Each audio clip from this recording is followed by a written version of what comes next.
So it's great to meet you, Irving. You got a great story, and I want to begin our conversation with surviving the last 3.5 years. How did you get Sure. through the pandemic, and how did it subsequently change you?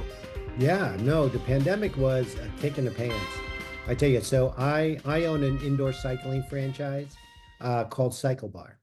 And obviously it holds 50 bikes. People are very close together, sweating, breathing heavy. So on, was it March, whatever, 14th, the governor was like, your business needs to be shut down by tomorrow, within 24 hours. Yeah, And it was like, holy smokes, what do I do? yeah. Literally emailed all the employees and staff and said, hey, we're shutting down. Don't know when we'll open up again. We'll keep you updated as much as I can. If it wasn't for the franchisor, right, the parent company, with all the resources they provide, we would be out of business. Wow. They immediately pulled together an executive team, brainstormed on, hey, how do we respond to this? Because there's over 250 franchisees, right, all across the country. The fortunately the headquarters is in California, and extremely strict rules. Right. Texas is a little bit more liberal. So, liberal in terms of, I mean, more conservative, but liberal in terms of their restrictions. Yeah. Everything that California created was for the most strict guidelines, right? So they came up with sterilization, sanitation, protocol, touchless check-in, automated services. In fact, one of the key savers of us was they allowed us to create a system where we can rent our bikes out to members and conduct virtual classes. Okay. And so they actually rented a video studio, and they recorded instructors and streamed them out over the internet. They created an exclusive channel that only member access would have. And they allowed us to monetize our business while we were shut down, because people were eager to do stuff, right? People were cooped up in their houses. That's why Peloton took off. Yeah. I mean, everyone, like all my members were like, oh, I'm going to buy a Peloton. And in fact, I mean, a lot of them couldn't even get them, right? So I was like, no need to get one, you get mine. But I mean, I was only limited to 50. I have over 350 members. So I rented out my bike to 50 of them to keep an income stream going. But also, by subscribing to the online workout channel that the corporate created, they also had other fitness concepts in that online channel: yoga, calisthenics, Pilates. So actually, people were able to subscribe, and I got that subscription, revenue. And so that was a huge game changer for us, in addition to, a lot of the government aid and stuff like that. Yeah. So Uh, so these days you're a franchise consultant. So I want to get to the heart and soul of what you do. I'm gonna Absolutely. I'm gonna put you in front of a bunch of third grade students. It's career day, and one of the kids curiously looks up and says, "Hey, what do you do for a living?" How do you Yeah. answer them? So I help people become business owners. And a lot of brands that you see every day, McDonald's, Subway, Firehouse Subs, Planet Fitness, Amazing Eyelashes, um, uh, Meta Weight Loss Clinics, um, Health Source Chiropractics, uh, uh, Huntington Learning Center, Tutoring Center.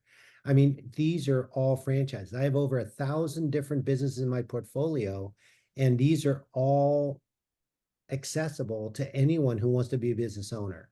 What's great about owning a franchise is you don't need to have any background whatsoever in the business you pursue. And the reason why: it's a proven model, business in a box. It's literally a paint by number system where they'll train and teach anybody who has the motivation to learn to own any kind of business. I personally own an indoor cycling studio. I've never owned a gym. Yeah, I can ride a bike. Yes, I've gone to indoor cycling classes, but I don't teach a class. I don't work the front desk. I'm the CEO, right? So the great thing about owning a business too is a huge career transition. Most people, when they work a job, they're a cog in a wheel, they're a worker bee, right? They're accountable to somebody else, and their job is to be productive. When you buy a franchise, you're owning a business, you immediately get promoted to being a CEO. Wow. which means that you're not a worker bee, your employees are. Every employee becomes a revenue stream for you as the owner. So now you went from being a sole breadwinner to being limited to your salary because you're a worker bee to now being responsible for a business, and every employee becomes an income stream to you. It's a huge game changer that people don't get, you Yeah. know. So think about it. If you own a plumbing business, right? Each plumber can make you 80 grand in profit to 100 grand in profit. You have three plumbers working for you, that's 300 grand. Wow. And it's not you crawling into the sink. Yeah. It's you doing the marketing. It's you, if you want to, calling customers and say, hey, what's your issue? When are you available? I got an opening next Thursday. I'll send Joe out there to go take care of your stuff, Yeah. you know? And then Wow. the more customers you have, the more plumbers you hire. I mean, so you have unlimited growth potential in a lot of these franchise businesses. Think about a tutoring center. I mean, I'm not smart enough to tutor every subject, right? I have tutors that would tutor science, math, reading, tests, SATs, ACTs. A lot of times they're high school kids looking for work, college kids looking for work, teachers looking for supplemental income. Each one of those tutors are an income stream to me. It's not me tutoring. Yeah. It's me hiring the right people and advertising to get customers. That's fascinating. So what did you want to be in the third grade? What was your dream? What's funny is that's what this is about, right? I mean, when I was in the third grade, what did I want to be? I actually wanted to be a soldier, Yeah. right? And the reason why was because my father was a World War II veteran. He was in the Air Force. And I always looked to him. He was always my hero.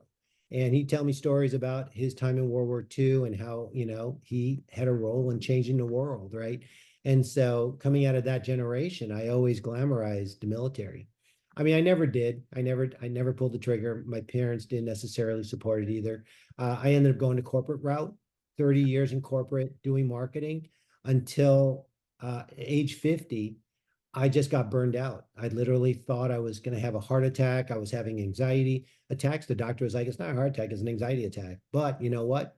That's a precursor, right? That's a warning sign that you're overly stressed. And I decided that corporate wasn't for me. I'm not going to risk my health and my life for somebody else. I'd rather put my effort and energy in my own business, make more money, and be accountable to myself, right? Yeah. And so I bought my own franchise 6 years ago. And as a result of that, I also started franchise consulting. The company I work with, FranChoice, they actually bring on only franchisees to be consultants. And the reason why is they want us to be able to consult from a firsthand experience standpoint. Yeah. And so I kind of view what I do as paying it forward. Yeah. It helped me get out of corporate. It helped me discover a whole new life that, I mean, I've never made more money. I've never had more freedom of time ever in the 30 years of corporate that I spent. Right. Wow. I work when I want. I don't work when I don't want. I mean, just this October, I spent 2 weeks in Portugal with my wife. I took the time. I didn't have to ask for permission. I didn't have to go ask for PTO and all this stuff, Yeah. so I mean, it's a game changer. And so I kind of view what I do as paying it forward and helping share with others, kind of the alternative to the corporate grind. So you're obviously very highly driven. You have your whole life been. Take me back to where you were born and raised and how these seeds became you today. How did you Yeah. evolve into this very highly functional business owner? Yeah, that's a great question. Going back, so I'm Chinese, my nationality.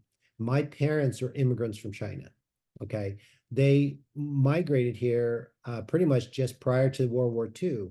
And my father joined the Air Force right out the gate, and that earned him citizenship. The reason why they migrated from China during that time was because that was during the Communist Revolution.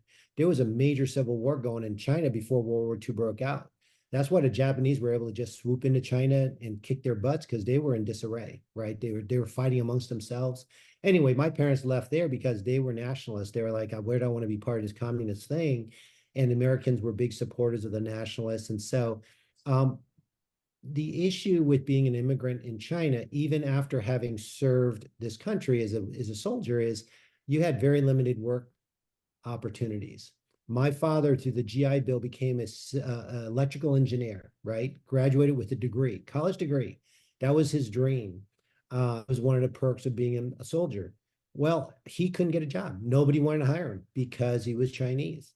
And so he opened a Chinese laundry, right? So it's not coincidence that there's a lot of Chinese laundries and Chinese restaurants. During the 1800s, there was a law passed called, I don't know, was it, I don't know if it limited the Chinese from owning any other business or having a job besides laundries and restaurants. Hmm. It was a restrictive law because the immigrants from China were taking jobs that all the other people wanted, right? So, the Italians, the Irish were fighting for jobs. Oh, this is a great, you talk about Netflix documentary, there's a great drama. I forgot what it's called, but it actually depicts the life in the 1800s when the Chinese were, all over the West because they were brought in to do the railroads. Well, Yeah. once the railroads were done, you had all these Chinese around who were willing to work really hard for low wages. And the Irish and the Italians were like, screw that. We're not going to let that happen. And so they passed all these laws that said, the Chinese can't do anything but laundry and restaurants. Wow. Well, that kind of stuck all the way into the 50s when, or late 40s, right? All the way through when my parents were trying to get a career. So they owned a Chinese laundry. I saw that. I was raised partly watching my parents be entrepreneurs. And then one day, this is kind of cool, the American dream. A gentleman came in to drop off his laundry. He looks up and sees his college degree and goes, "Whose degree is that?" My dad's like, "It's mine." He says, "So why are you working on laundry?" He goes, "I can't get anyone to hire me." The guy gives him a business card. He goes, "Call me on Monday." He calls him on Monday, gave him a job as his first job as an electrical engineer. That's a great Yeah, story. my dad walked away from the laundry. My mom ran it. And again, I was in, and my dad has ever since then was, he designed major projects. He designed the American Airlines terminal at Kennedy, at JFK Airport. Wow. He designed a couple of missile systems for, some of the big, defense companies. I mean, he did major work, but it was this one guy just get him a break, right? Because he was not, you know, a biased and prejudiced kind of great guy. My parents then said, "You know what, Irving, you're going to go to college. All the kids. I'm one of four siblings."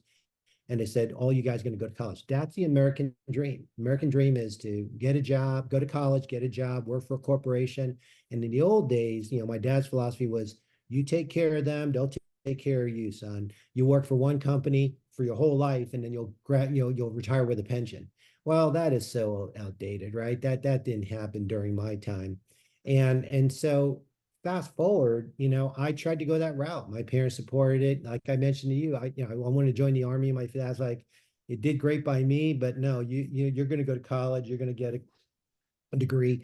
They wanted us to be doctors, lawyers, engineers, all those kind of things. And I ended up going into marketing, which was a great profession. My claim to fame, marketing wise, I created the Got Milk campaign, Oh, right? wow. The original campaign. Yep. So I had a great thriving career, right? But it was high, a lot of stress, a lot of anxiety, and it really didn't deliver the fortunes that I would hope, right? So unless you become a CEO, you're not making millions. I mean, who's making millions being a grunt? Nobody, Yeah. nobody. And I put in the hours. I was doing 50-hour weeks, right? So I'm putting in the hours. And I had a good income. So don't get me wrong, it was a great career, but wasn't enough to pay for three kids' college, wasn't enough to retire, wasn't enough to go on vacations, wasn't enough to have new cars, wasn't enough to no, the answer is no. We work our butts off to make ends meet, not to be comfortable, not to be financially secure. And that's when I was like, you know what? I looked back to my parents and said, you know what? I remember the days when they ran their own business, right? I remember days when I can be, I kind of had a little bit of that entrepreneurial spirit in me that was like, you know what? I want to own my own business. I'm sick of this corporate thing. I tried it. It didn't work. I mean, I gave it more than the college go, right? I mean, I committed 30 years to it. And I'm like, at the end of the day, you look at your bank account, you look at, your own personal gains and your health and everything, big picture. And I'm like, am I where I need to be? And the answer was no. Yeah. And so I'm like, I was like, there has to be a better way. And then I was introduced to a franchise consultant at FranChoice, and she was like, sure, here are all your options. I'm like, I felt like a kid in a candy store. So kind of like your original question. Hey, you're in front of a third grade class and a teacher asks you, what do you want to be when you grow up? Well, yeah, at 50 years old, I got asked that question and I could do anything I wanted. Yeah. I mean, and I chose to be a gym owner, right? Chose to be a fitness enthusiast, right? Because I believe in fitness. I believe in health and wellness, proactive health management. I think that's not going away anywhere. In fact, the pandemic made that even more important because anyone with a chronic illness, asthma, bronchitis, hypertension, overweight, obesity, any of those simple things that probably about 60% of Americans have, right, made you more susceptible to death.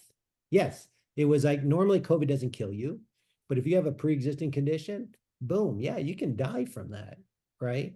And so people are like, oh, shoot, I better lose some weight. I better get a little bit healthier, right? So that when I do get something like the coronavirus, is not going to just take me out, you Yeah. know? And Yeah. so anyway, and then the other great thing about fitness is it's a membership based revenue stream.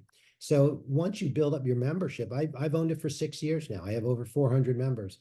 It's like an annuity. I can predict up down to $100 how much I'm gonna get into my bank account next month, you Wow. know. So you put the work in the beginning, and it's I love it. It's the community I created, the employees I've nurtured. I mean, it's a really fulfilling business. But the reality is, it's also, this is a whole nother topic. It's called a semi-absentee owner business. What does that mean? It means it's manager run. I don't teach a fitness class. I'm not young and sexy enough, right? My instructors are 25, 30-year-old, super in shape, highly motivated people that people want to see on stage. They don't want to see me, right? They make fun of guys like me, which is cool. That's fine. Yeah. I'm too senior to work the front desk. That's a high school kid's job, Yeah. right? So when you think about it, there's no role for me, right? General manager runs the business. I mean, it runs autonomously, right? I do the big picture stuff. Like I said, as a franchise owner, you're a CEO. Yeah. I'm doing payroll. I'm making marketing decisions. I'm ordering supplies.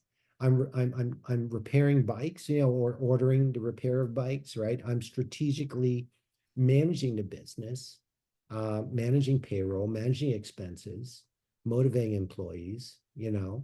I'm teaching classes. I'm not opening doors at 5:30 in the morning. I'm sleeping at 5:30 in the morning. Yeah.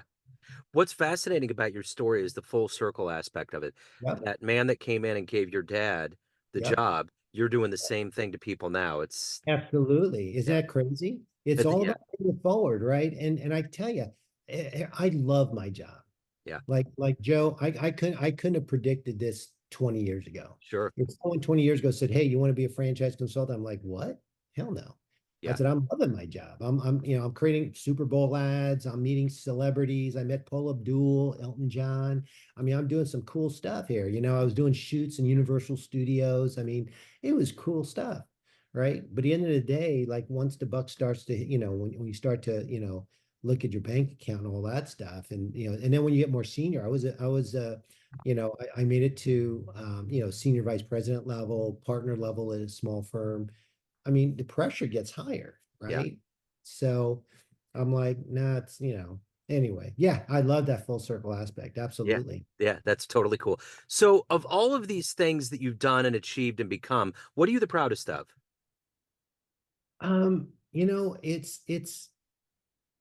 It's the whole journey, dude. It's the whole journey. Yeah.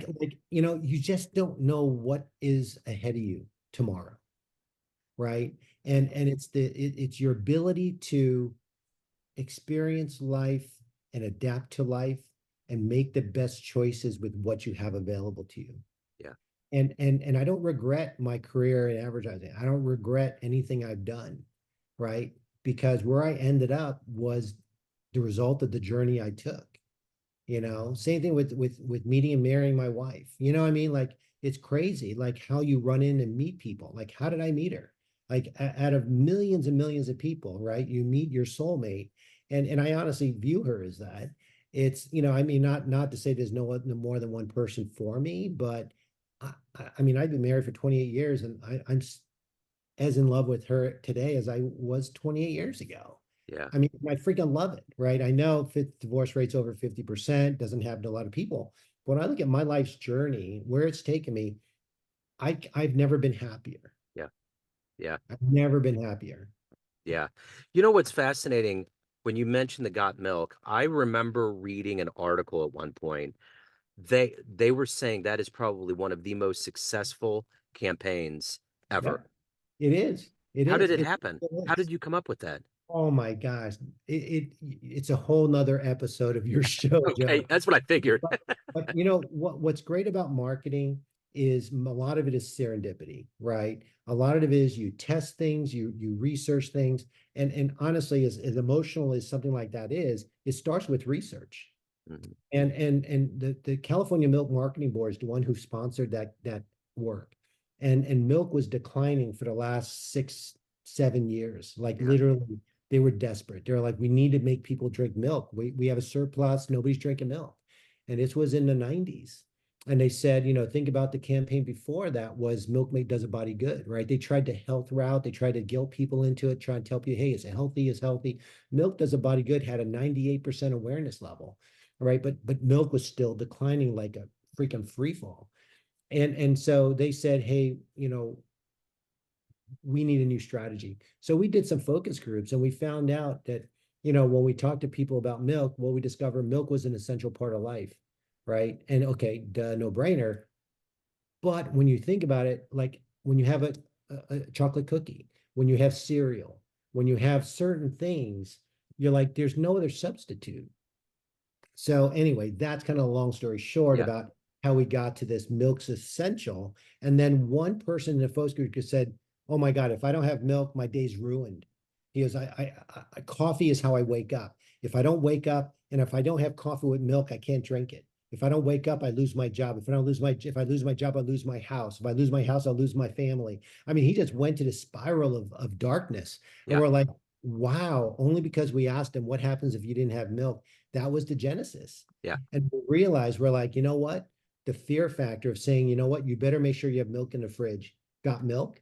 That's the question we wanted people to think about yeah, because we wanted them to think, oh, you know what? When I'm at the milk grocery store, do I have milk? Because that minute I need cereal, right, which you don't know, right, it's probably going to be Thursday morning, right? I better have it, otherwise I can't have cereal. yeah, Or tonight, if I after dinner I'm gonna have a chocolate cookie, I'm like, or a brownie. Oh my God, God forbid I don't have milk, yeah, right? right. Or you're making mashed potatoes, or you're making certain things. So that was the genesis. It was Wow.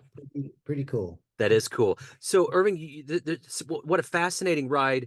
I'm curious, there's all these people in your world, family, friends, clients, colleagues, but you run the show. Yeah. What's your perception of you? Who do you think you are? Gosh, who do I think I am? Um, I think I feel like I'm a giver, right? I mean, you got givers and you got takers in the world, and I'm a giver. I mean, I give so much to my kids, I give so much to my wife, and as a result of that, and I give so much to my clients, and as a result, you get back. Yeah, You know what I mean? I have an abundance mindset. I'm an optimist, right? And I think that's contagious. To me, I really, I mean, not that I like to say I hate people, I don't, but I really don't relate to pessimist and scarcity mindsets. yeah, Like I hate it when people are so afraid that they're not willing to share, they're not willing to give, they're not willing because they're hoarding knowledge, they're hoarding money, they're hoarding everything, right? And to me, I'm opposite. I'm like if you give, you'll receive. yeah, And so that's how I view what I do, and down to my career, down to my personal life, and I do try to live by the rule of, just make somebody's day better. yeah, And I love that just by complimenting somebody, hey, I love your vest, and hey, nice hairstyle, and that's pretty cool. Or you see, I mean, it's kind of creepy. I was going to say, hey, you smell great, but that's creepy. They're like, dude, man, you get a little too close if you like right. the way I Yeah. smell. I'm like, so don't say that ever. Don't ever say Yes, it. But exactly. but I'm saying like just a compliment is goes a long way. A thank you goes a long way. You Yeah. know. So, you're obviously very highly driven and curious. Mhm. Let's say we get off this Zoom call and a time Yeah. machine rolls up in front of your business. You Yeah. can go anywhere in history and see one event in human history. Where are you going? Oh, wow. Gee, that's a huge question, dude. That's like the intro to the Big Bang Theory show. It's like It all of is, these things are seriously, just right? Oh my yeah, God. I don't know. Where would I go? I think I would go somewhere to experience my heritage. yeah, I would go to see my mother. So this is another pretty crazy journey. So my grandfather on my mother's side joined the U.S. Navy, right? yeah, So a big part of my family history was because of the U.S. military, right? My father joined the Air Force, my grandfather joined the Navy. My my mother and her mother, my grandmother, they had to walk from Canton to Shanghai to the port to get to freedom. And here's this like 10-year-old girl walking with her mother through a war-torn country with no money, no resources, nothing, to make it to a frigate that would take them to America to freedom. And they spent 3 months over the ocean, ended up in Ellis Island, right? And just to kind of be a fly on a wall to see their journey in person would be amazing. I've been to Ellis Island. I grew up in New York, so I've been to Ellis Island. My mother was almost in tears when she was with us. I mean, she remembers people killing themselves and committing suicide in Ellis Island after making that journey because of the unknown. wow, Because they were locked up in Ellis Island. It's like a prison. It's metal bars in the window. yeah, Like you don't feel like you've made it to freedom. yeah, Honestly, when you make it to Ellis Island, you're in a brick building, herded like cattle, with metal bars. You were literally like you're in jail, right? And people kill themselves. And wow, I mean, to me, that's like, but going back to your question, how do I see myself? I see myself as a giver. I cherish the fact that I've been able to make it this far in life. People who are afraid, people who are not optimists, people who are not givers, right? You live in this world of fear and desperation and scarcity, right? That's the opposite side. Those are the ones who kill themselves, right? yeah, I mean, yeah, think about, the survival stories of these POWs, the guy who is, on the life raft and lived whatever, yeah, stuff like that, right? It's like what keeps you alive, or in PW camp, like even more brutal conditions in the PW camps in Japan, or Philippines, and in solitary. How do you keep your head from going insane and wanting to kill yourself? I yeah, mean, we're going to extremes, but every day we deal with those kind of things, you absolutely. know. Yeah. I interviewed someone recently that was Haitian background, and Hmm. someone had told me they went to Haiti and did some relief work, and they have the lowest suicide rate in the world. And Really? yeah, and their whole thing is they don't have time for it. That's their quote. We don't have time for any of that.